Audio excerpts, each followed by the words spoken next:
Rotterdam Convention protects people the world over from hazardous substances. Under the convention, a committee of experts has created a list of harmful chemicals which corporations cannot export without informed consent from the receiving country. Recently, Canada shocked the world by blocking the inclusion of chrysotile asbestos to the list. Kathleen Ruff, former director of the BC Human Rights Commission and founder of rightoncanada.ca, has been campaigning against this move. This product is already banned in many, many countries. It should be put on the list for prior informed consent. That was their recommendation, and under the convention rules, it should have been listed. More than 100 countries wanted the recommendation of the experts to be respected, wanted the convention to do its job as it's supposed to do. But Canada, supported by 5 other countries, blocked the more than 100 countries who wanted the convention to do its job. Canada's position is mysterious given that asbestos is a minor mineral in the economy. Barry Castleman, who has been battling asbestos use, says Canadian party politics is playing a major part in promoting asbestos with Canada's official diplomatic support.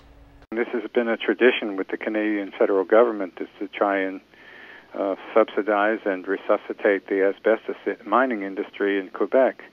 But this is really about played out.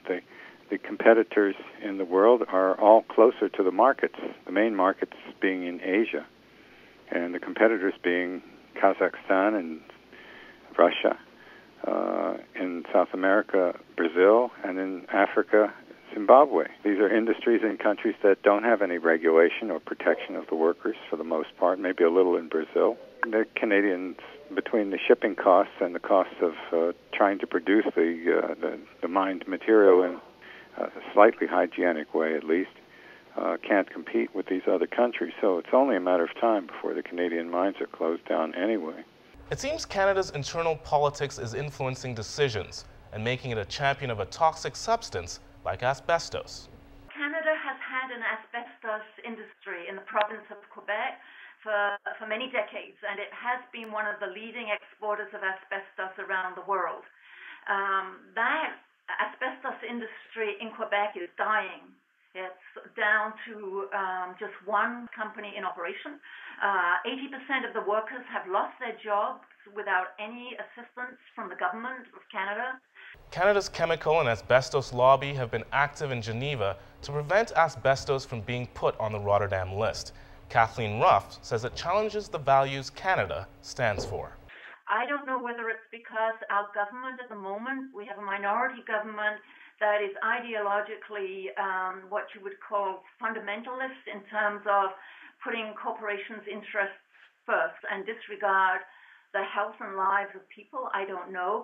Another reason could be that if Canada admits the science that chrysotile asbestos is deadly, then perhaps it feels that it will be on the hook for compensation to the people across Canada who are dying from past use of asbestos, and that it might be responsible, or the asbestos industry might be responsible to pay for the cleanup of asbestos-contaminated sites across Canada. Canada says it stands for human rights and democracy, but what it's doing on the asbestos issue and on the Rotterdam Convention is completely disregarding the lives of people and the health of the environment, and it's doing it in a totally undemocratic way. There has been no democratic debate in Canada, no public debate on Canada's position. And just how is Canada being perceived in the rest of the world because of its role? Canada is increasingly being seen as an obstacle to progress in toxic substances controls, especially asbestos. It's just a real shame to see that the Canadian government doesn't wake up and realize that the times have changed, and that whatever justification might have appeared for subsidizing the asbestos industry 15 or 20 years ago is long gone now.